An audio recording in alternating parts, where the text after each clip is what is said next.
Good afternoon. Welcome to GetWell Network's webinar, The New Normal of Hybrid Care. My name is Whitney Akers, and I am the Senior Director on our strategy team here at GetWell Network. And I'm joined by two additional speakers this afternoon. So we have our Vice President of Strategy, Candace Chan, and we also have the pleasure of hearing from Abby Lotz, who is a VP over Digital Care and also a Chief Nursing Officer at OSF Health. Abby and I are going to do most of the talking today. Candace is going to help moderate questions at the end. And between the three of us, we have a pretty exciting three-part agenda. So first, we're going to do just a little bit of reflection. We want to look back across the last 6 months at all of the tactics from our client community that were used to really quickly organize technology, as well as centralized delivery teams to manage COVID-19. Abby's going to walk you through the OSF Health pandemic response process that her team went through and that story, which we chose because we believe so much of the work that they did and the approach they took will really directly translate to future success in other areas. So I'm very excited for you all to hear from her. Second, we're going to pull back and we're going to talk to you just a little bit about what we learned. So for this portion, I will actually plan to share the top 5 observations that our client community took away from all of this, and also the strategic implications that come with them. And these are things that every organization should really be thinking about. And then finally, we will kind of wrap it up. Based on those observations and implications, we have actually refined our own product roadmap and vision, and we're very excited to share with you what our look forward strategy is to support you and navigate this new normal. Before I dive into that and introduce Abby, I did just want to pause to say thank you. These are really difficult times, and the work that this group is doing to help the community stay safe is so appreciated. Like all of our hospital partners, we've spent the last 6 months in rapid response mode there with the front lines, and we have really been honored to have the opportunity to work with, alongside and with some of you folks. You can see a list of our partners on the left. Our team supported over 185,000 patients across 200 hospitals since March in navigating this, and the response was really amazing. So we're honored to have been a part of it. We thank you for all of your hard work. We know it's not over, but we wanted to start there. And the other thing I just wanted to provide a little bit of context on before I pass the baton to Abby to tell the OSF story is just how we actually partnered with organizations during this time to provide a little bit of context. So our partnership with organizations as it relates to COVID-19 really fell into these 2 buckets. So first, on the left, we partnered with organizations through GetWell Loop, and they use this platform to remotely monitor and manage COVID-19 patients.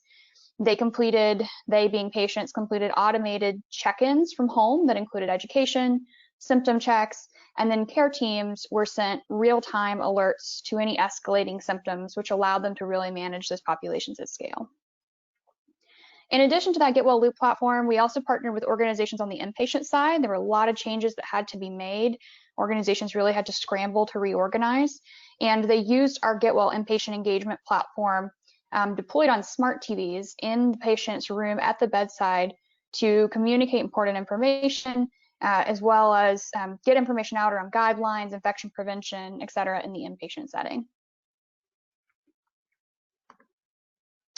Across all of that work, we really had a front row seat, and we learned a lot from all of our clients. One client in particular that we want to profile today, OSF Health. And before I turn it over to Abby, I want to call out why we chose their story to tell. So in the early days of the pandemic, health systems were essentially forced to deploy any and all forms of digital health as quickly as possible, really overnight. And one of the challenges that we saw organizations struggle with as a result was a really fragmented patient journey. And there were gaps in follow-up, there were scaling difficulties. Some of you may feel this still. And OSF was really able to connect the dots for their patients. They used a tiered digital monitoring program to manage patients at home that they called their Pandemic Health Worker Program. And there were 3 things about it that really stood out to us. One is they were able to really quickly centralize their care management resources to allow for seamless coordination for the patient. Second, they took a very thoughtful approach, as I hope you'll see, to customizing the resources that they were providing to patients through a health kit, which Abby will talk more about, based on those patients' unique needs. And then finally, they built a model that is replicable. That's something that can be used in other areas, which Abby will touch on as well. So I'll stop talking. I'm going to pass the torch to Abby Lotz to introduce OSF and as an organization and tell their story. Thank you, Whitney, and thank you everyone for being here.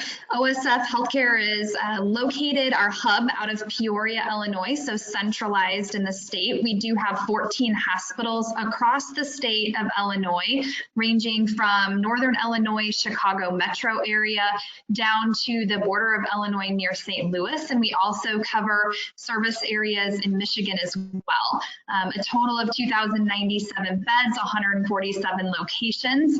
And you can see some of our partners there and IT integrations as well.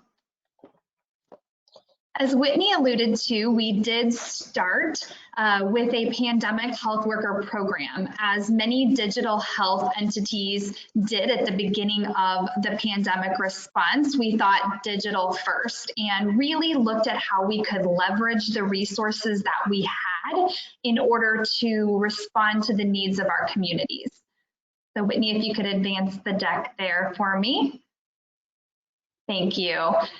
We did start out with really looking at how to decompress our workforce, knowing that we had a lot of worried well early in the pandemic. We looked at how to quickly enable our digital assistant, Claire, who is the chatbot that we use for our organization, to begin screening and providing resources and information to community members up front. We also worked very quickly, as in 48 hours quick, to stand up a COVID-19 hotline, 24/7 availability to any member of our community, whether they were an OSF patient or not, to bring in those questions, resources, and then also symptomatic patients. The goal was really looking at quick and frequent distribution of information, responding to those questions as they came in, safe triage. So as people came in through that chatbot or through that 24-hour hotline, they were able to be screened for COVID, then passed on to a nurse if they were symptomatic for full nurse triage, and then if warranted, we were able to get them to a provider visit, either via phone or video at their preference. Primary challenges during this time, as many of you can relate to, were really around resource constraints. We had to respond in the best way we could up front. Also, the patient needs arising from different entry points, as I said. People were coming in through website, they were calling EDs, offices, urgent care settings, and how did we manage that influx of patients? And then it was a quickly changing environment, as you know. Every day there were new guidelines, new regulations, new advice that we should be giving to our patients. And so that was a lot of information we were ingesting up front. And GetWell Loop was an amazing foundational tool as we looked at the next steps of how to care for all of those who were coming to us. So next slide. This is where we had a unique opportunity to partner with the state of Illinois as a pandemic response that really served across all of our service areas and beyond. So we actually started to service upwards of 700 zip codes across the state of Illinois, and this really became a foundational program for how we did this within our state, partnering with our government. The goals were really to set patients up for safe monitoring and self-management at home. So again, thinking digital first, we brought those patients in through our digital tools or our hotline, and then we screened them for eligibility to actually be enrolled in our pandemic health worker program. As we looked at this, we actually only had about 7 days to stand up the program. So we utilized a centralized and decentralized hub and spoke model. We really protected our clinical resources around the care of the patients, and then decentralized what would have been known as traditional community health workers, but we digitally enabled them to connect with our patients. So as we identified patients for enrollment, meaning they were symptomatic or had been exposed to somebody who was symptomatic, we were able to enroll them in the pandemic health worker program. We monitored their symptoms and assigned them to GetWell Loop. We also assessed their technology needs and capabilities up front. How familiar were they with technology? What did they have available to them? And then we would schedule a time to have a contactless drop-off at their home. You can imagine people had varying levels of understanding and technology available to them, but everybody was really open to participation as they were, worried during this time. Can go to the next slide. So the remote monitoring really had a low, medium, and high touch effect. We had low touch effect where really our symptoms or our patients were just monitoring symptoms. They were mild, or perhaps, as I had said, they had been exposed to someone with COVID. And so they were on the 16-day GetWell loop for COVID-19, just inputting information, and we were utilizing that low to medium touch depending on what that person needed at home.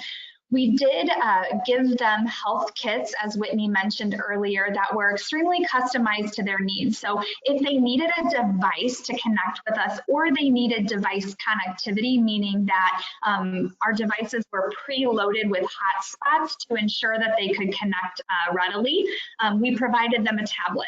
We also provided thermometers, knowing that that was an important vital sign to capture early on. We provided hand sanitizer. We provided masks if they needed those, and then also educational material and how to use the ecosystem and portfolio of digital tools and applications that we were going to provide for them. The tablet came preloaded, or we would walk them through, if they wanted to use their own device, we would walk them through setting up the applications. And we used GetWell Loop as the foundational treatment method. We also used MyChart Portal for those who were patients of our system and wanted to access this through their own health patient portal.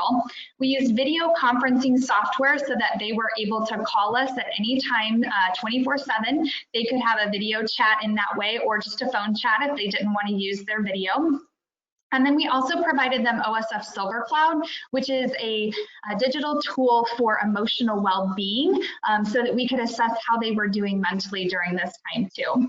This really helped to monitor the patient's symptoms, preserve hospital PPE, infection transmission as they were quarantined at home, and then providing follow-up education and support. Challenges, as you can imagine, were scale. We needed to figure out how to do this quick for essentially a huge portion of our state. So then we had to also customize that information to meet individual patient needs. So knowing when we needed translators in the mix, knowing what kind of technology needs they had, we had to keep in touch with people and make sure that they were educated and using things appropriately. So all the challenges that many of you probably dealt with as well. Next slide. So people became sicker, and you guys have probably all seen this too.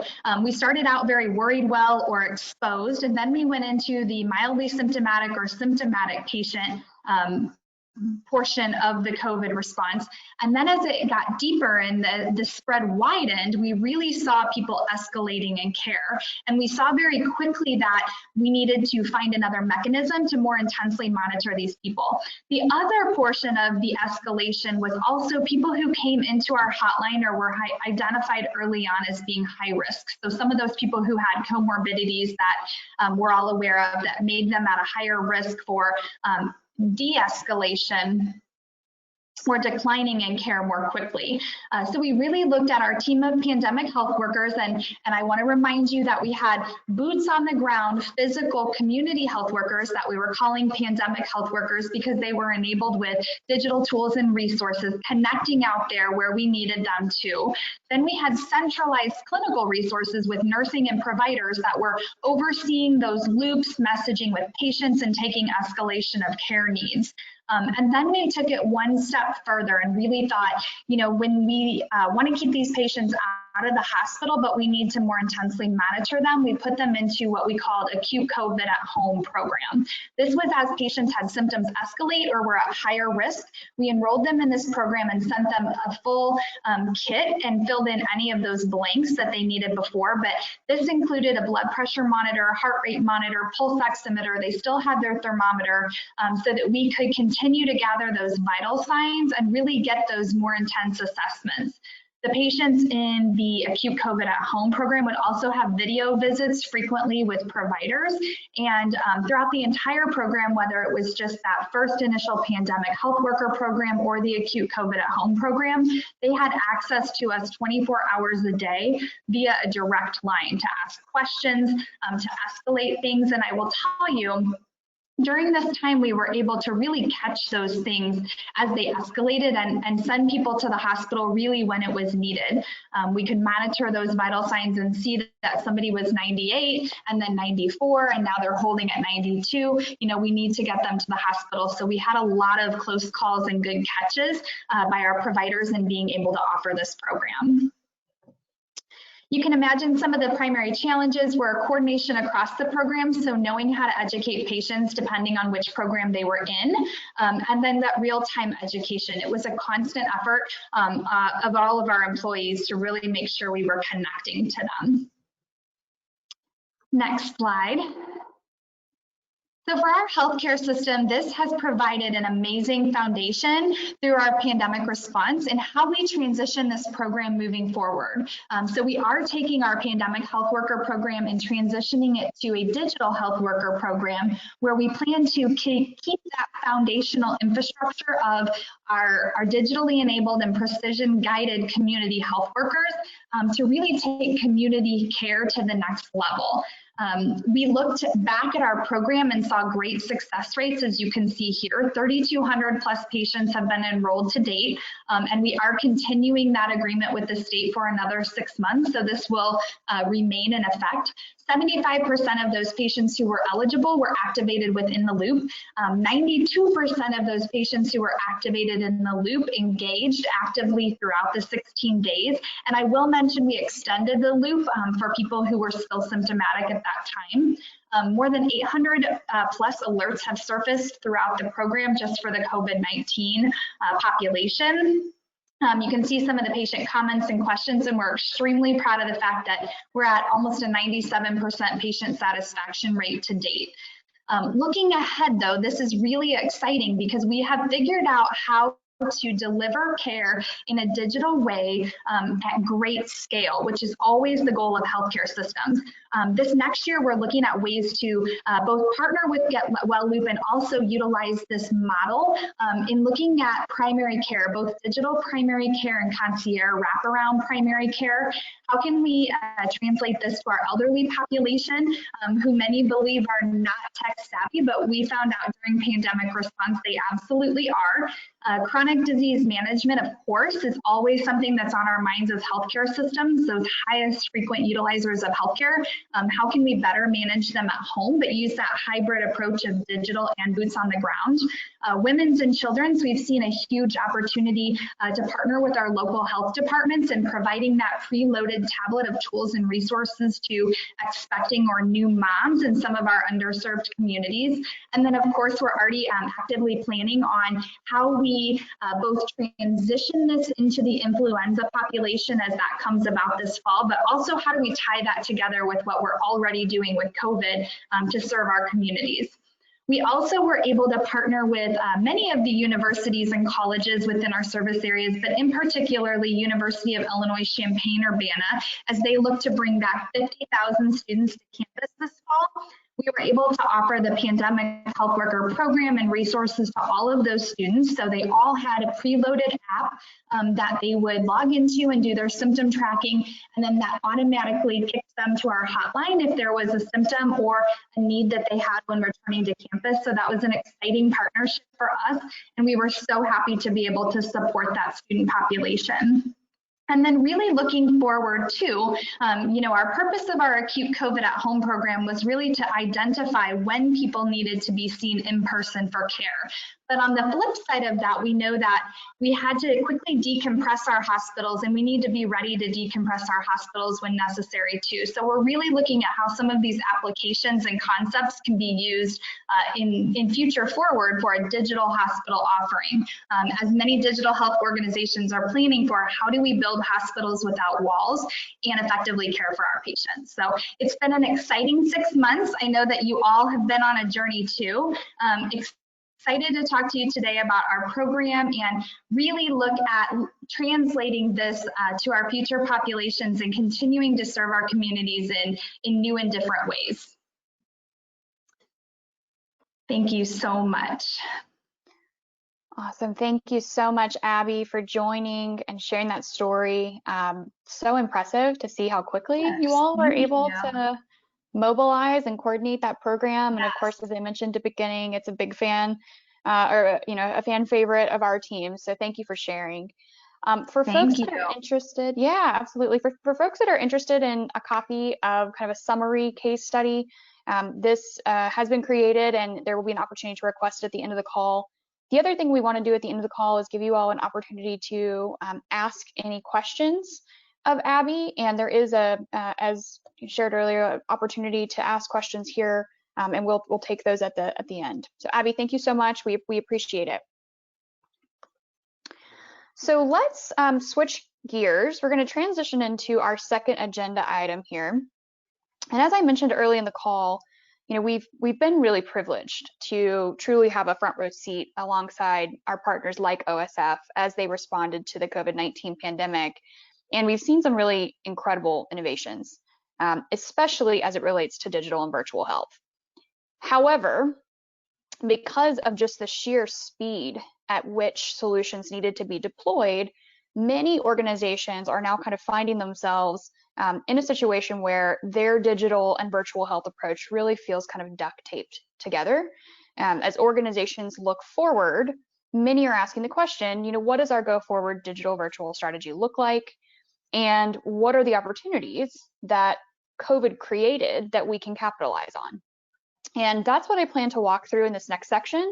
I will be sharing 5 key observations that many of our Epic clients and partners gleaned from the response to COVID, and also how that's impacting their longer term strategy. So let's dive into that. The first observation is that while most organizations saw that overnight explosion of virtual health, the reaction from patients was really quite mixed.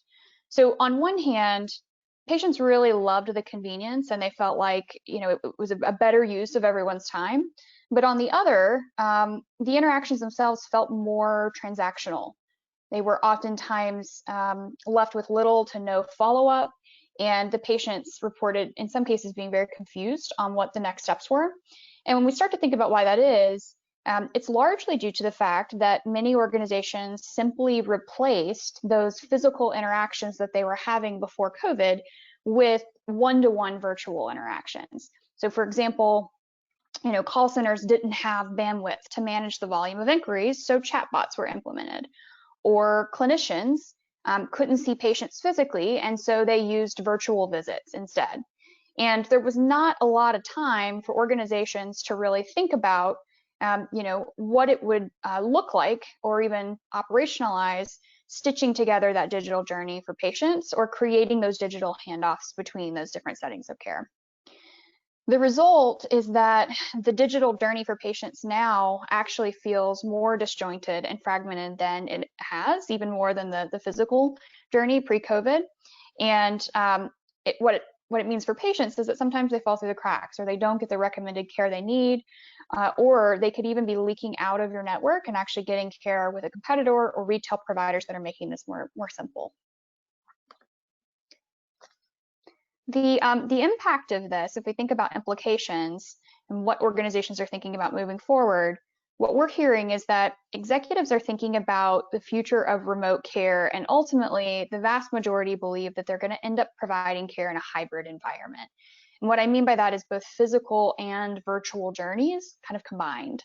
So for that reason, organizations are really looking to consolidate technology partners needed to serve those patients, and they're looking for partners that have really unique attributes. They're looking for partners that can help triage, that can help navigate patients between these physical and virtual interactions, both so that they can get what they need, but also so that they can keep those patients in network.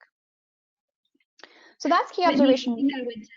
Oh, I think I would just add to that. You're absolutely right. And I think as we move forward, just as you said, we have to be prepared also at any point in time. So not only will our traditional or regular care continue in a hybrid fashion, but I think as organizations, we're going to have to stand ready to kind of flip back to digital at any point in time, not knowing what the pandemic's going to do.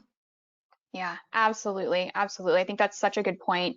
The you know, the volatility is very uncertain, and that's absolutely right and echoed by many of our partners as well.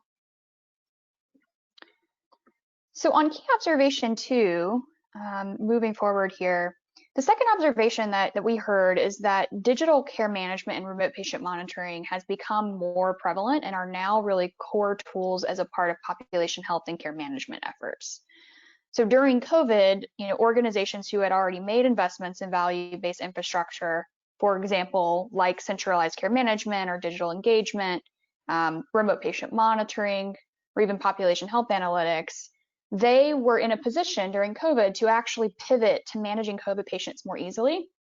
And the good news is, for even organizations that hadn't made those investments, if they were able to stand up centralized care management teams quickly and effectively, they, were in a good spot. So many of those care management teams, are now forced to use the digital tools. They've become more accustomed to them. The sheer scale of patients that they had to manage required it.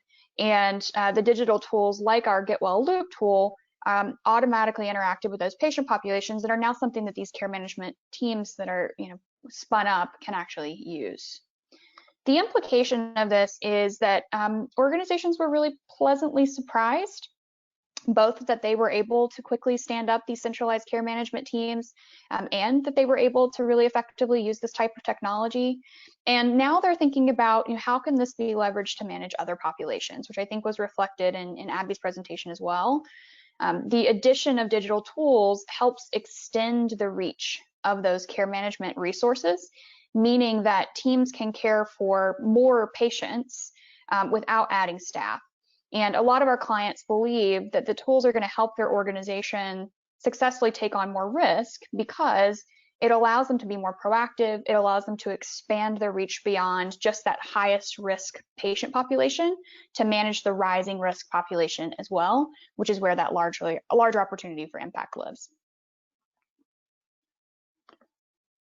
The third observation that we're hearing is that the regulatory environment is going to continue to favor digital and virtual health. So CMS has already demonstrated quite a bit of leniency, of course, across the first half of the year in reimbursements in all 4 of the areas that you see on the screen, and commercial payers have followed. We're also hearing indications that the physician fee schedule for 2021, which has been released and is in that comment period, is actually going to leave doors during COVID in a lot of these 4 areas for the long haul. The implication of that, of course, is that for our clients, they're looking for technology solutions that can help facilitate data tracking and submission for reimbursement for these types of virtual care activities in order to capitalize on those dollars. Using GetWell Loop, we have actually been able to see some of our clients be reimbursed between $20 and $80 per patient for remote patient monitoring. And as this legislation, continues to evolve, our product team is actually adjusting our roadmap to include added functionality to support clients in maximizing virtual care reimbursement going forward as well. Yeah, Whitney, I think we've seen a couple of things here. Not only will it be very hard to go back to previous state, but a lot of, as I mentioned before, a lot of healthcare organizations really invested during the last few months. And so really to make that investment worth it, as you talked about with those companies for remote patient monitoring, we have to figure out how to move forward and make this a part of how we deliver care versus an alternative to how we used to deliver care. And our communities are finally pretty much digitally upscaled now, which was one of our challenges pre-COVID, was really introducing digital tools and technology. And now it's really shifting to become an expectation of our patients.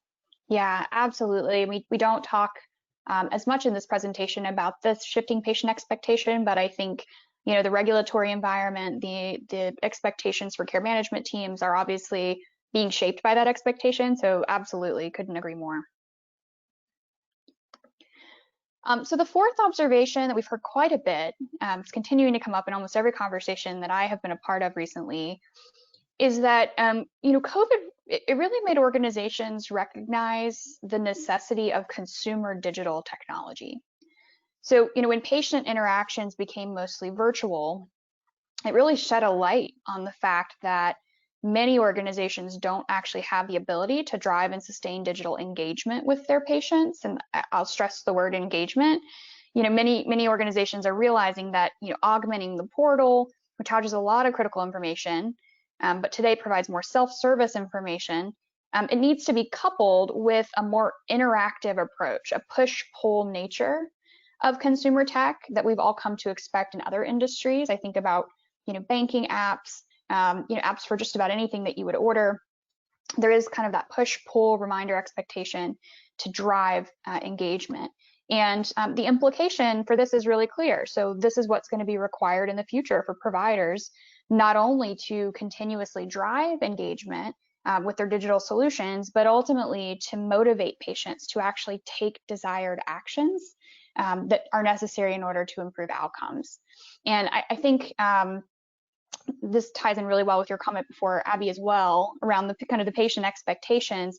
It's that engagement and actual compliance component of this is so important, and we're seeing that consumer digital tech is a really important part of that as well.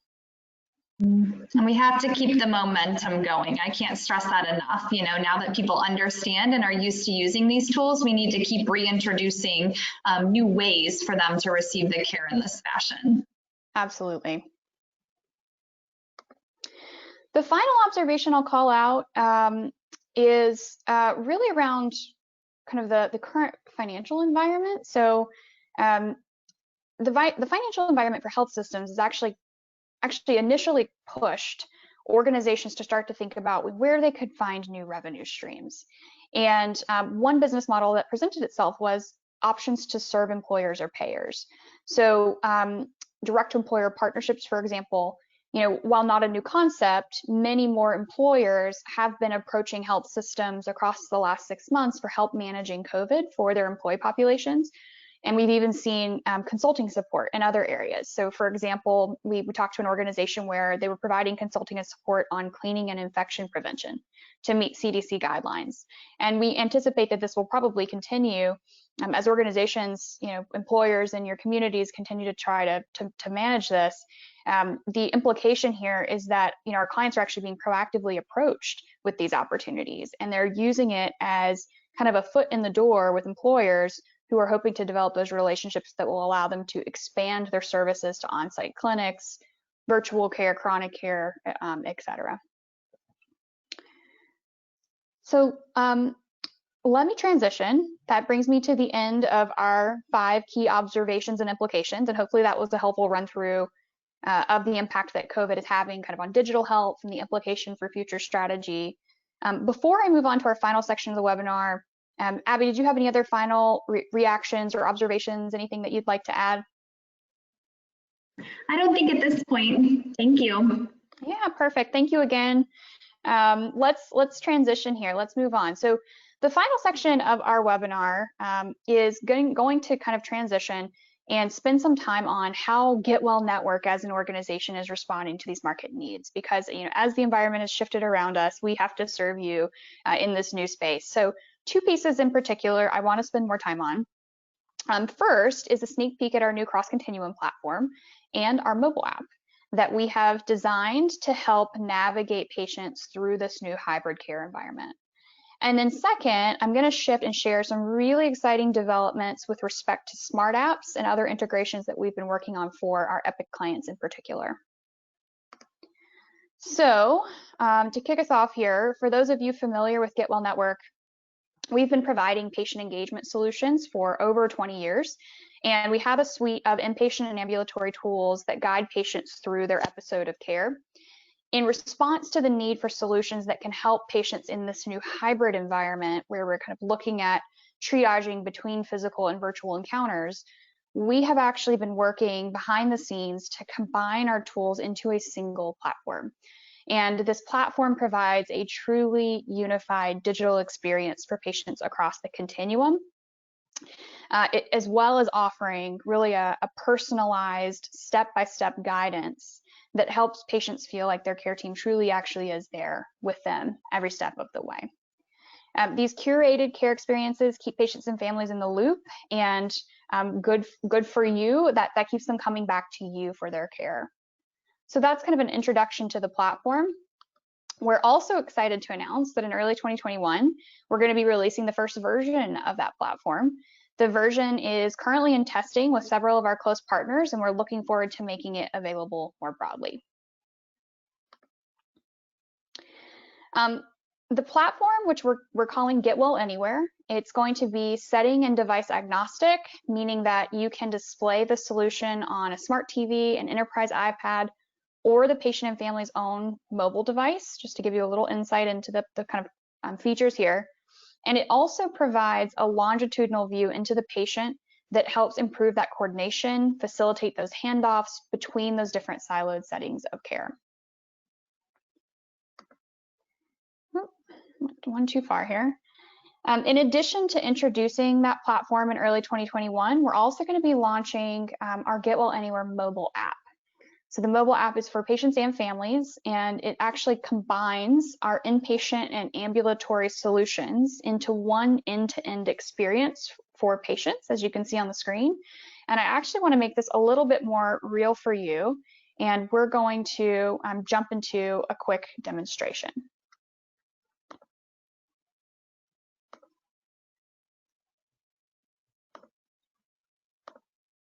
Okay, so I have pulled up a demonstration site just to kind of walk you through what this mobile app is, this GetWell Anywhere mobile app is going to look like. And I'm going to walk through a procedural example, but I want to be very clear here. We serve organizations across, over 200 different episodes of care across procedural, across chronic. We have more basic plans that are less episodic specific, but I'm going to walk you through a procedural plan of a patient, Catherine, who is at this point preparing for a total knee procedure. And as you can see within the application, she's currently operating over here in this My Loop portion of the app, and she's doing check-ins in preparation for her procedure. And during this check-in process, we're going to ask her basic questions to make sure that she is prepared when she shows up. So things like knowing whether or not she's sick, making sure that she is arriving to her procedure fully prepared so that she hasn't eaten, and all of the things that we are doing during this kind of pre-procedure check-ins or pre-admission prep is designed to ensure that the patient doesn't result in kind of a cancellation, same-day cancellation or reschedule, or that they are overwhelmed, expectations aren't met, etc.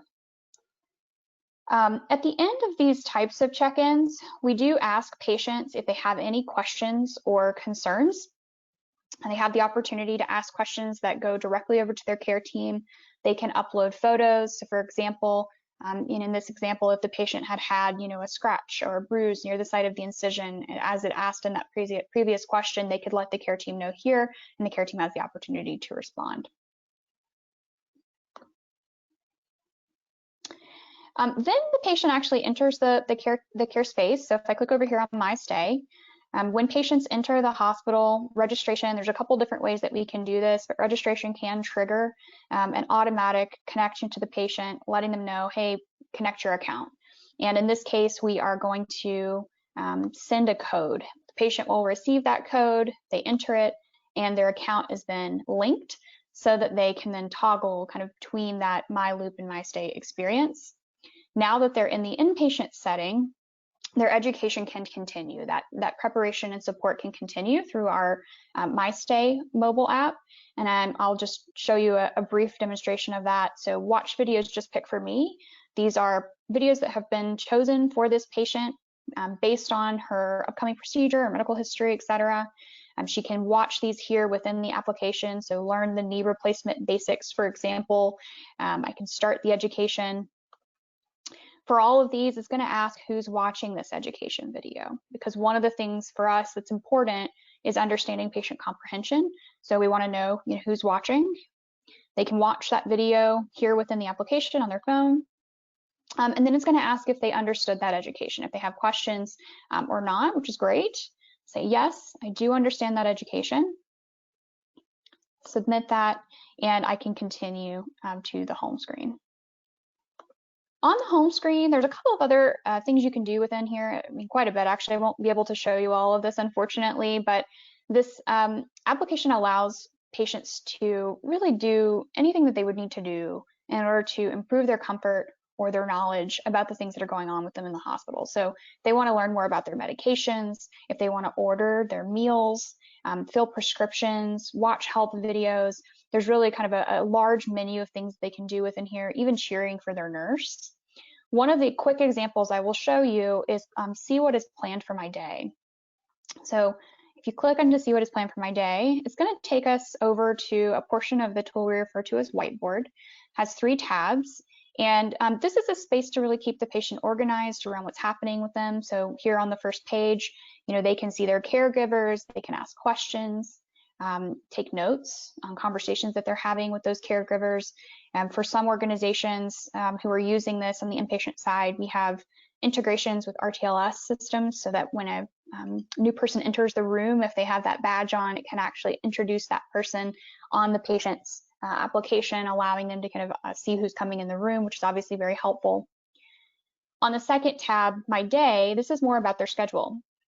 So this is going to show, very important, their discharge plan and estimated discharge date, which is a common question and area of anxiety for patients. You can see tasks and goals as well as the schedule. And then on the final tab, you can see this About Me section, which is notes, contacts, etc. Once that patient's discharged, they are receiving similar check-ins that you saw pre-admission, post-discharge. And this time, we're really looking for anything that might cause that patient to be readmitted, questions. We want to make sure that they're staying on track. So the check-in questions are more about, preventing blood clots in this case, or monitoring their pain level.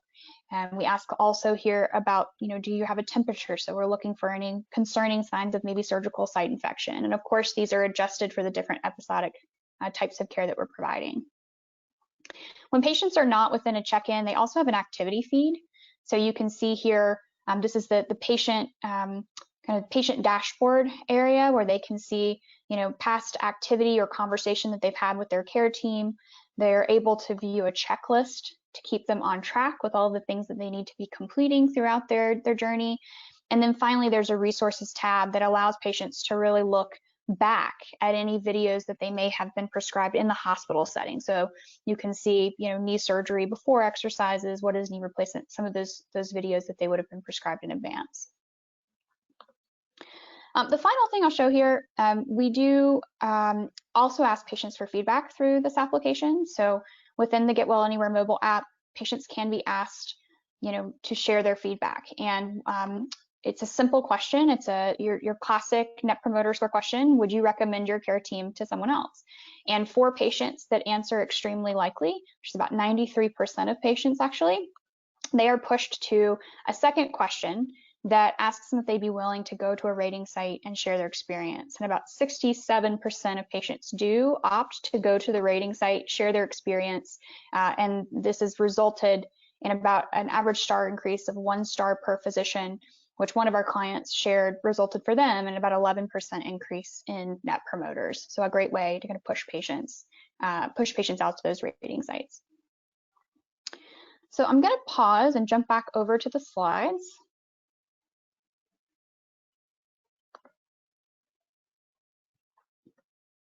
I hope that was, apologize, technical difficulties.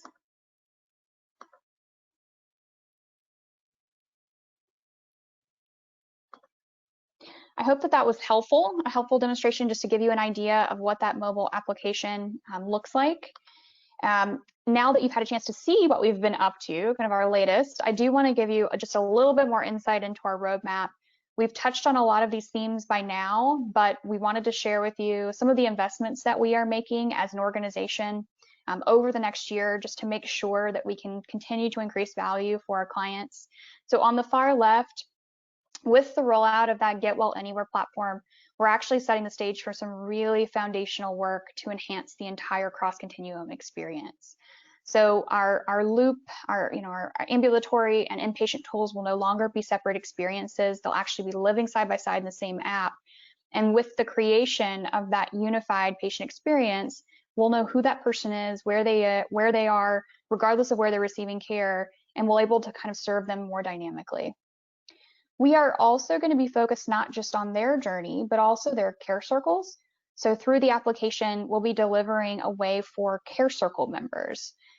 So, your family, your friends, people who are supporting you during your journey as a patient, we'll be supporting those folks with appropriate permissions so that they have a view into the patient experience, but they also have their own interactive experience to support their care management and advocacy needs.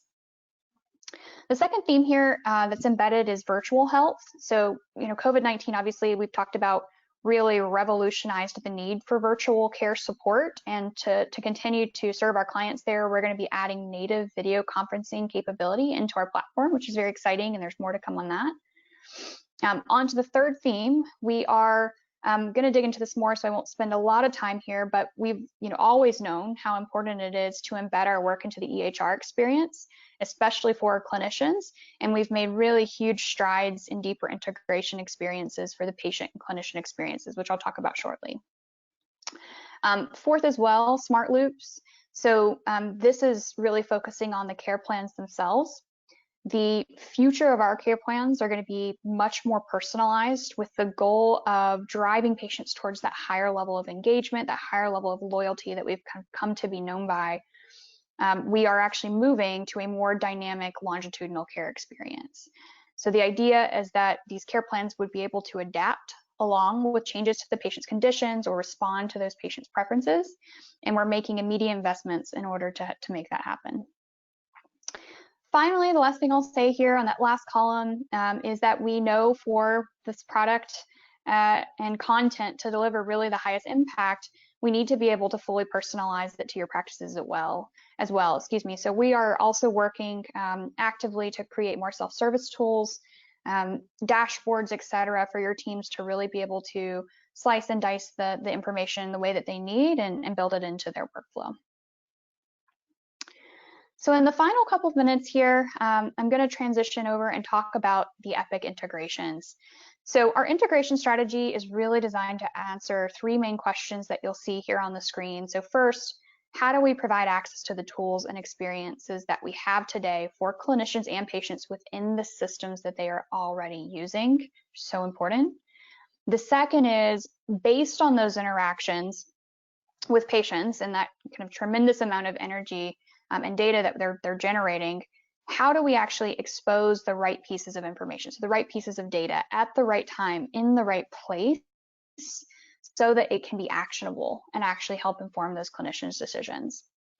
And then finally, to the far right, with that richer data set, how can we use it to drive more intelligent interactions and decision making?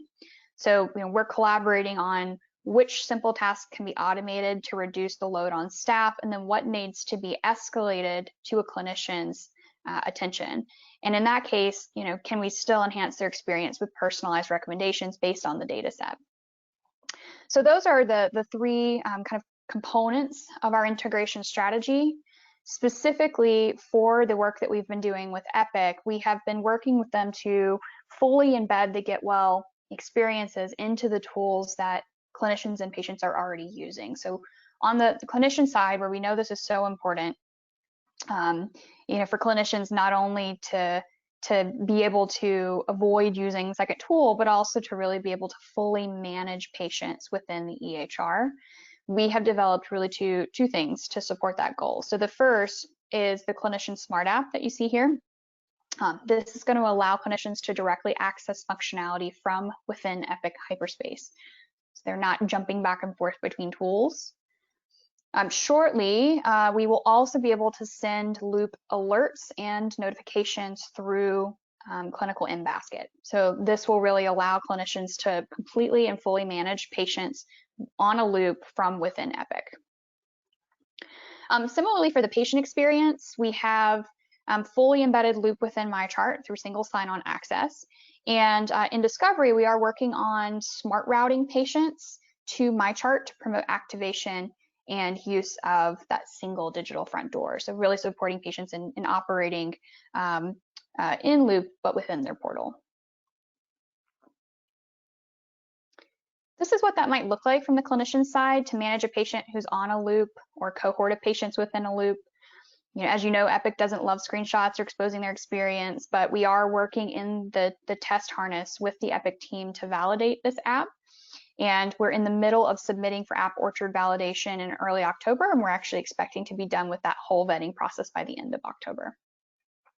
Within the patient context in Epic, today it's accessed through a button that you kind of see on the activity menu. In our work with Epic, we're also determining and validating whether it makes sense in other areas. So for example, maybe making it a component that could either be on the sidebar, or maybe it could be served within a particular workflow on the activity toolbar.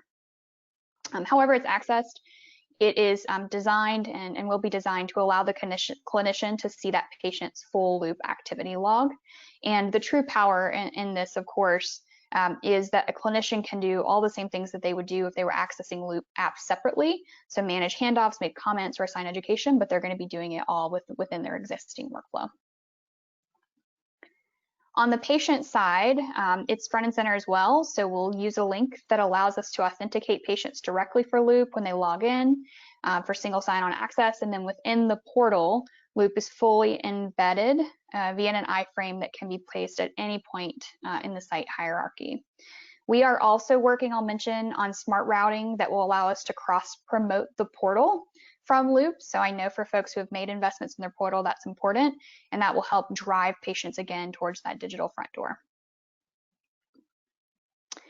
So I am going to pause. That's all that we had planned to share with you today, and I tried to save a full 10 minutes for questions, went over just a little bit, but I hope this was helpful. With our last 8 minutes, we'd like to answer a few questions, and Candace Chan is going to help moderate the question and answer section. Yes, thanks, Whitney and Abby.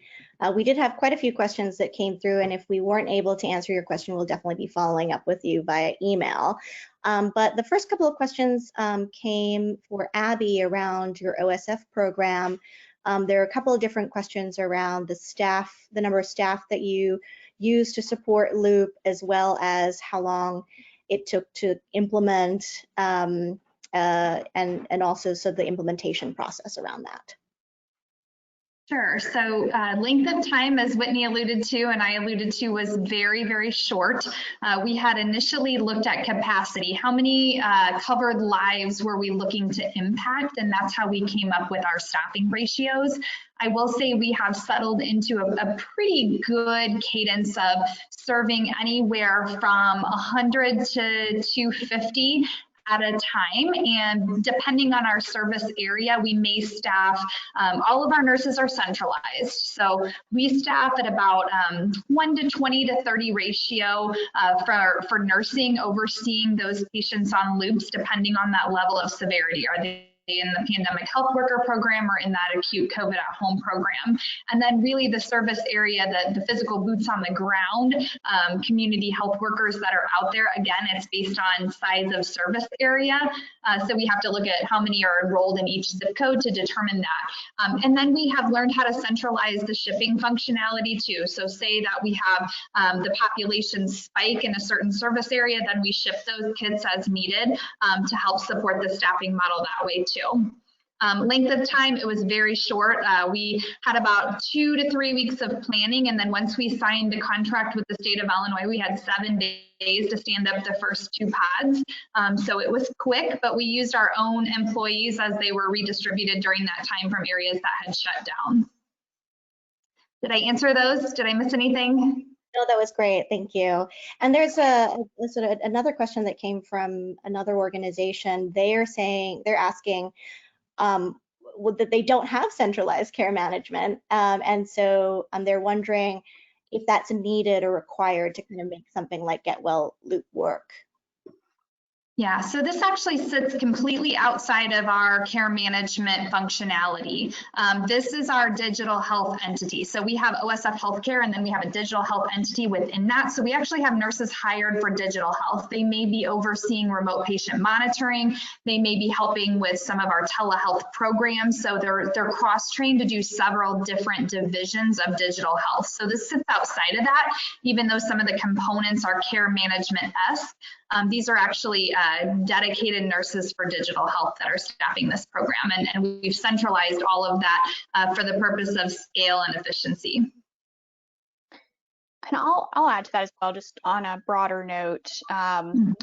Loop is really, it's designed to work within an organization's current infrastructure, so you certainly don't need to have a centralized model. I think, you know, to support COVID-19, for example, I think we had over 30 different workflows supported across organizations with different resource sets. So, and for anyone that's interested, we're happy to walk through some of those different workflows, but you absolutely don't need a centralized care management team in order to be able to use the tool. Absolutely. Anybody can monitor that. You just have to figure out the use case and the workflow and who you have that could be that resource in that particular area. Great, thank you.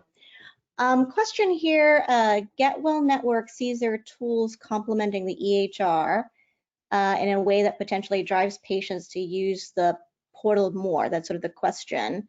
They're asking if it's can you help to drive portal usage? And then it says the organization is looking for future ways to encourage patient retention. Seems like a great way, assuming it works in the EHR as a complement. I might start there, and then Abby or Whitney, if you want to jump in. I think as Whitney was mentioning, I think absolutely we've been hearing from organizations again that COVID especially exposed the need for sort of using digital technology to create more of a continuous interactive relationship with the patient, and that the tools to date that have been used have been a bit sort of one-off as far as like maybe around an appointment, maybe around a particular event, but there's a lot of gaps sort of in between, and now they're kind of looking for an engagement layer to complement again what is available within the EHR that kind of drives engagement, but more importantly, because that engagement can drive compliance with the care plan, better outcomes, so on and so forth. So I think what we've seen, at least at the GetWell side, is that adding tools like GetWell can really help to boost that overall engagement for the patient, and in fact also drive portal utilization. So again, the portal tends to be self-service. You have a lab, you go there, or there's an appointment that you need to look at, and we've seen GetWell Loop really be effective at helping to, again, drive more digital interaction and more traffic continuously through the portal, especially because we have that sort of portal integration as well, where patients can access the Loop experience through MyChart or through whatever digital front door that you have. I don't know if Whitney and Abby, you have any other comments around that? I don't think I do. You really covered everything I would have said. Yes, ma'am, you did. Perfect. Okay, so some of the other questions here was, there's a lot of questions about integration, which hopefully I think we answered. Whitney, you did a great job looking at. One of the questions for you, Abby, was, did your organization fund the care kits internally, or did the state assist in any way? It was an agreement with the state. So some of the funding, line items are hard to explain, but some of the funding did come from the state, and then some of the funding came internally through program expansion and development. Got it. I think we have 1 minute left, so maybe one last question here. What is your vision once integrated in the EHR? Who will be the first responder? Surgeon to start, then hand off to centralized area post-hospital. Whitney, do you have thoughts on that more generally beyond COVID? I think that it really depends on your organization and what types of areas that you're interested. I think you said the question mentioned surgeon. We operate across chronic conditions. We have organizations that are using Loop for general discharge, ED discharge, as well as procedural. So I think who actually steps in as that first responder depends on the area that you would choose to use this in, as well as the resources that you have available. If you are opting for an integration that allows you to use the Loop system within the patient, within the EHR, that does kind of enable a higher level clinician to use this more seamlessly. But again, we have so many workflows that it's really up to you. The other thing I'd add is we do have organizations who, outside of these integrations, are actually using one-way pushes of information because they don't have the resources available to actually respond to alerts. And the patients still get a lot of value out of seeing information being auto-pushed around what it is that they're supposed to be doing. So that's the other thing I would add. Would you comment further on that, Candace? No, I think you covered it. Okay. So thank you so much. That was all the time we had for questions, but we can certainly follow with the ones that we didn't get to. Yeah, I appreciate, Abby, thank you so much for joining. I appreciate everyone who joined. On the screen, you'll see there's a couple of things that you can do and follow up. So current clients are going to receive information from their client services manager regarding new integration options. So for folks who had questions, want to know more, you'll hear about that. You can request the slides or the case study summary through a survey at the end or through the link at the bottom, the email address at the bottom. And then finally, we are offering complimentary executive digital health strategy sessions for folks who attended and are interested. These are exactly what they sound like. They are executive sessions. Typically, CEO and executives from your organization would join our CEO and executive from our organizations and really talk through what that go forward digital health strategy looks like for you and how we might be able to support. So if that's something of interest, please let us know. Thank you again so much for your time. Thank you, guys.